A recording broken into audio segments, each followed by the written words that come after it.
राधे राधे। हमारे सनातन धर्म में माघशीष पूर्णिमा के विशेष महत्व को दर्शाया गया है।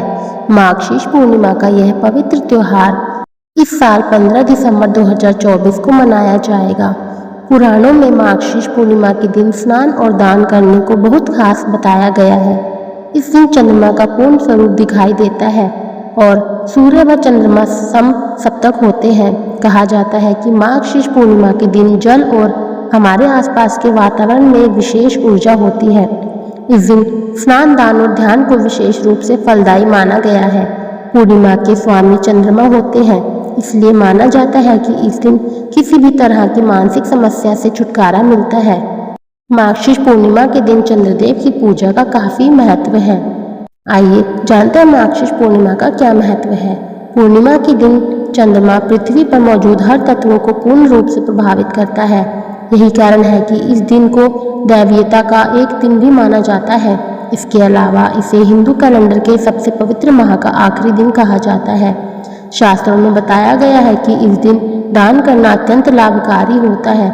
इस दिन ध्यान और गंगा स्नान को भी विशेष लाभकारी बताया गया है।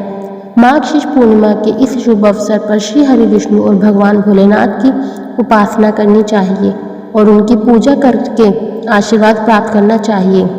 ऐसा माना जाता है कि इसी दिन चंद्रमा को अमृत से सिंचित किया जाता है। ऐसा माना जाता है कि इसी दिन चंद्रमा को अमृत से सिंचित किया था, इसलिए माघशीष पूर्णिमा के अवसर पर चंद्रमा की उपासना भी करना चाहिए। माघशीष पूर्णिमा के दिन कैसे स्नान ध्यान करें, आइए जानते हैं। माघशीष पूर्णिमा के दिन ब्रह्म मुहूर्त में उठना चाहिए और स्नान करने से पहले संकल्प लेना चाहिए। फिर नहाने के पानी में तुलसी के पत्ते डालें। इसके बाद पानी को सिर पर लगाकर प्रणाम करें। इसके बाद ही स्नान करें। अगर आप किसी पवित्र नदी में स्नान करने में सक्षम हैं तो यह अति उत्तम होगा। स्नान के बाद सूर्य देवता को अर्घ्य दें। इसके बाद साफ और स्वच्छ वस्त्र पहनकर मंत्रों का जाप करें। मंत्र के जाप करने के बाद किसी जरूरतमंद को सफ़ेद वस्तुओं का दान करना अत्यंत लाभकारी होता है। इसके बाद रात के समय चंद्रमा को भी अर्घ्य देना न भूलें। माघशीष पूर्णिमा के दिन आप उपवास भी रख सकते हैं। इससे चंद्र देवता प्रसन्न होंगे, जिससे आपको मन की शांति मिलेगी।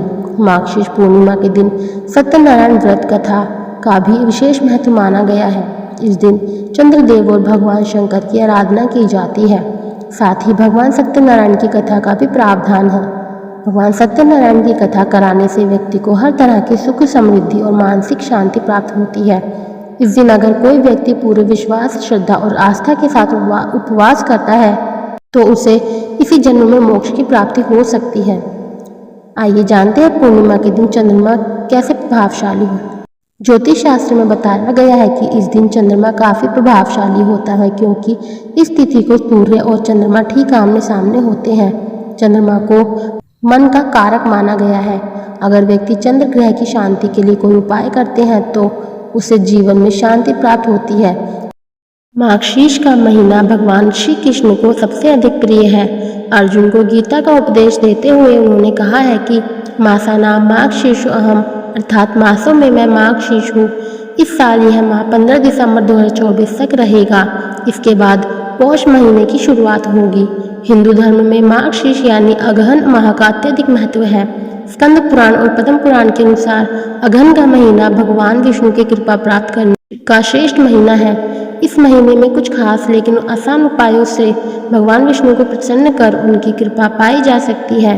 पुराणों में वर्णन किए गए 7 आसान लेकिन प्रभावकारी उपाय इस वीडियो में आपको बताए गए हैं, जिन्हें अपनाकर आप लाभ उठा सकते हैं।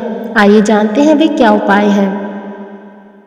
पहला, स्कंद पुराण के अनुसार इस मास में जो साधक और भक्त भगवान के पास घी का दीपक जलाते हैं वे करोड़ों कल्पों तक स्वर्ग में निवास करते हैं। मान्यता है कि इससे आपका सोया हुआ भाग्य भी जाग जाता है और इस जीवन में धन धान्य की कभी कमी नहीं होती है। दूसरा, भागवत पुराण में बताया गया है कि भगवान को तुलसी बेहद प्रिय है। इस महीने में जो साधक तुलसी की लकड़ी को घिसकर भगवान को तिलक लगाते हैं वे 100 जन्मों के पापों से मुक्त हो जाते हैं और इस जन्म में उचित उपायों से अपार धन कमाते हैं। तीसरा, इस महीने में जो साधक तुलसी की मंजरी सहित भगवान की आराधना करते हैं वे 100 जन्मों तक मोक्ष के भागी होते हैं।